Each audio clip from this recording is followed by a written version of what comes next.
আমাদের anniversary celebration করেছিলাম Peerless হোটেলে। বেশ ভালো লেগেছিল। আর ভালো লাগলে আবার আমরা সেকেন্ড টাইমও যাই সব সময়। সেকেন্ড টাইম হাজব্যান্ডের বার্থডেতে গিয়েছিলাম। এটা আমাদের অ্যানিভার্সারি ফটো। ফার্স্ট টাইম গিয়েছিলাম। আমরা গিয়েছিলাম পিয়ারলেসের রেস্টুরেন্ট ওশিয়ানিকে। আইরিও আছে, আইরিতে থালি, আর এটা হচ্ছে বুফে ছিল। তো আমি আজকে যেটা দেখাচ্ছি পিয়ারলেসের ভেতরটা কীরকম। আইরি ভেতরটা গিয়েছিলাম, তবে এই ভিডিওর মধ্যে নেই। এটা ওশিয়ানিকের ভেতরটা, যে রেস্টুরেন্টটা রয়েছে ওশিয়ানিক, তার ভেতরের ছবি। এবং এখানকার খাবার কোয়ালিটি অবশ্যই খুবই ভালো। পিয়ারলেস হোটেল তো আজকের নয়, বহু পুরনো। তো বাড়ি থেকে আমরা থাকি হচ্ছে ঠিক নজরুল তীর্থ নিউ টাউন অ্যাকশন এরিয়া 1-এর অপোজিটে। ওখান থেকে আমরা আমাদের বিশ্ববাংলা সরণি না ধরে বাইপাস হয়ে করুণাময়ী হয়ে আমরা চলে গেলাম এসপ্ল্যানেড, মানে ধর্মতলা। আর এই জায়গাটা খুব ছোট থেকে মার হাত ধরে নিউ মার্কেট আসতাম। সামনে গ্র্যান্ড হোটেল, ছোট্ট থেকে গ্র্যান্ড, পিয়ারলেসও তো বহু পুরনো, দেখেছি। আসার ইচ্ছে তো মনের মধ্যে ছিলই। চলেই এলাম অ্যানিভার্সারি সেলিব্রেশনে।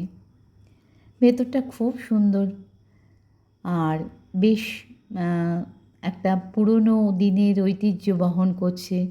যদিও বহু পুরনো হোটেল পিয়ারলেস, এবং তখন এর নাম কিন্তু পিয়ারলেস হোটেল ছিল না, এর নাম ছিল রিক্স।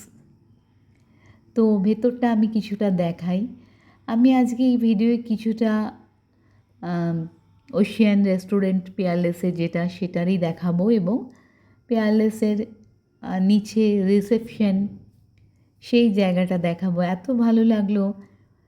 আমি ওশিয়ান রেস্টুরেন্টে আমরা যাওয়ার আগেই নিচে কিছুক্ষণ বসলাম, এবং অবশ্যই ভিডিও ফটো তো নিলামই।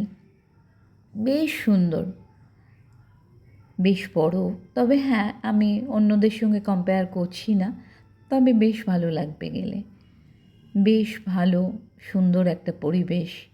খাওয়ার যে ওশিয়ান রেস্টুরেন্টের কোয়ালিটিও ভীষণ ভালো, এবং এখানের অনেক আইটেম ছিল, অনেক ইন্ডিয়ান ডেজার্ট পেস্ট্রিজ ছিল।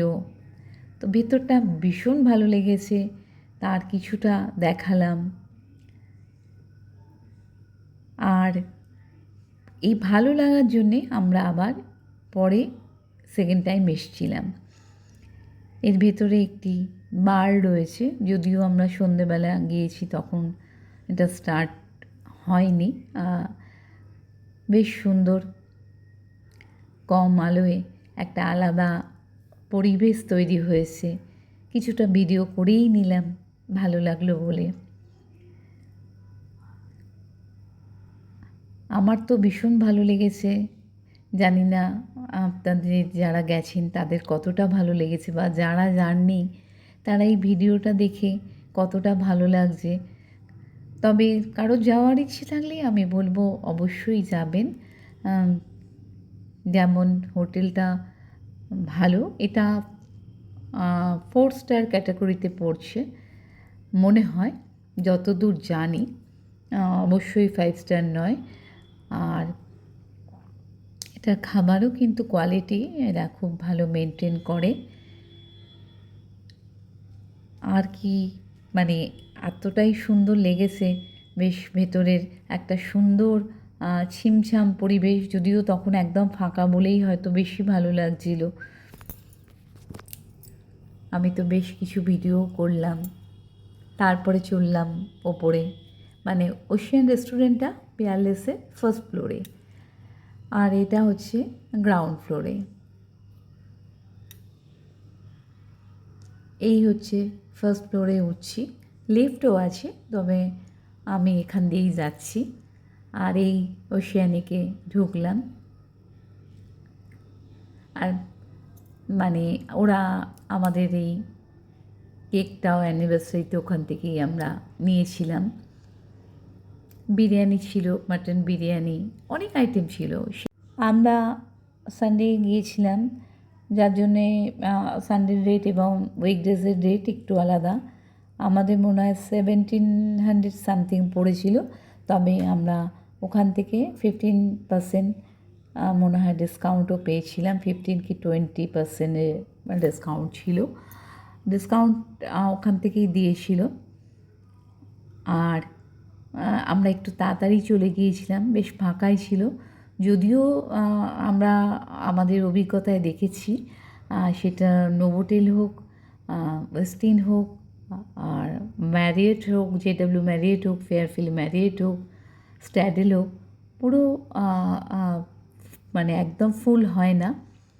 শুধু নোভোটেলের ক্ষেত্রে দেখেছিলাম মানে প্রায় ভর্তি ছিল।